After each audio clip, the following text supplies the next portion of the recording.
По години застои и нефункционални решенија, високото образование и наука добиваат целосно нова законска рамка. 3 нови закони за подобрување на состојбите ставени на маса за расправа.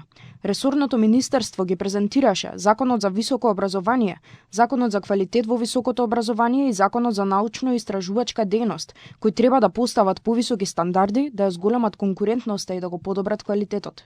Нов начин на финансирање на универзитетите, построги критериуми при апликација за доцент, вонреден или редовен професор, се дел од промените кои ги носи Законот за високо образование. Со истото законско решение се опфатени студентите кои користат стипендии и покажуваат одлични резултати на наши или странски универзитети. За нив е предвидено да имаат предност при вработувањето на државните универзитети.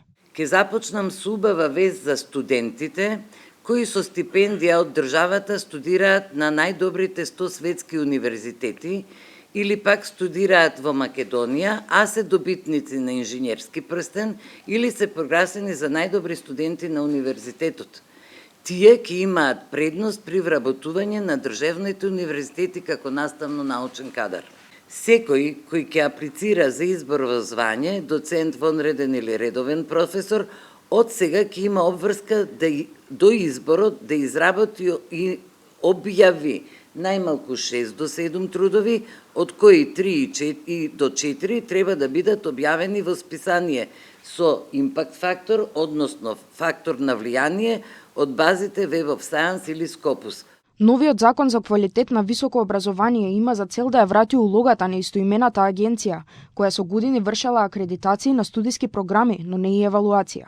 Новина е, наместо 2 одбори за акредитација и за евалуација, законот предвидува еден совет кој ќе работи со стручни комисии.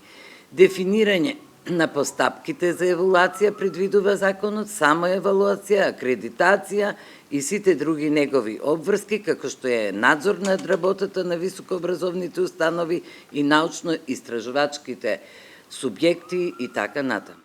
Законот за научно-истражувачка дејност предвидува доделување средства за научно-истражувачки проекти, финансирање на научни институти, јасно дефинирање на постапки за избор во научни звања на истражувачите и слично.